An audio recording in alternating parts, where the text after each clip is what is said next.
Законот за правична застапеност се носи на еден нетранспарентен начин и таков каков што е изготвен не ја уредува застапеноста. Ова го изјави председателот на крилото на Алијанса за албанците Зијадин Села, според кого дополнително и тајмингот со кој се носи пред одржување на локалните избори има единствена цел да се добијат политички поени. Вчерашното триумфално представување на законот е само театар на премиерот заедно со неговиот декор од заменици премиери, рече Села. Ова е законот кој се праќа до Венецијанската комисија, за која нема потреба за волја на вистината, него тоа се прави само за цел едните да се фалат, дека ево веќе донесаа закон за правична застапеност, другите да добијат на време, се додека поминуваат локалните избори. Ова не е правично.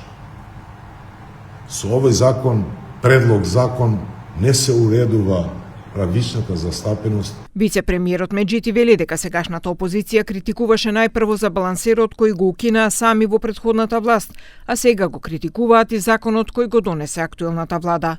Тој истакна дека откако ќе го помине филтерот на Венецијанската комисија, ќе биде доставен во законодавниот дом пред пратениците.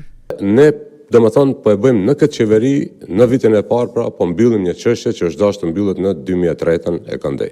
Pra sollëm ligjin për përfaqësim adekuat, i cili do kthehet nga Komisioni i Venecias, do ketë debat publik, do jetë në procedurë parlamentare, ku secili deputet mund të jap kontribut për që të jetë ligji më i mirë, më funksional e kështu me radhë. И премиерот Мицкоски потврди дека не се работи за нетранспарентност, туку дека процедурата е прво да се прати на Венецијанската комисија, па потоа законот ќе биде достапен до пратениците.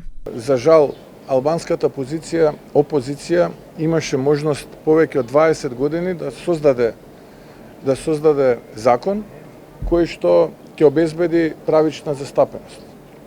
Тоа не го направија.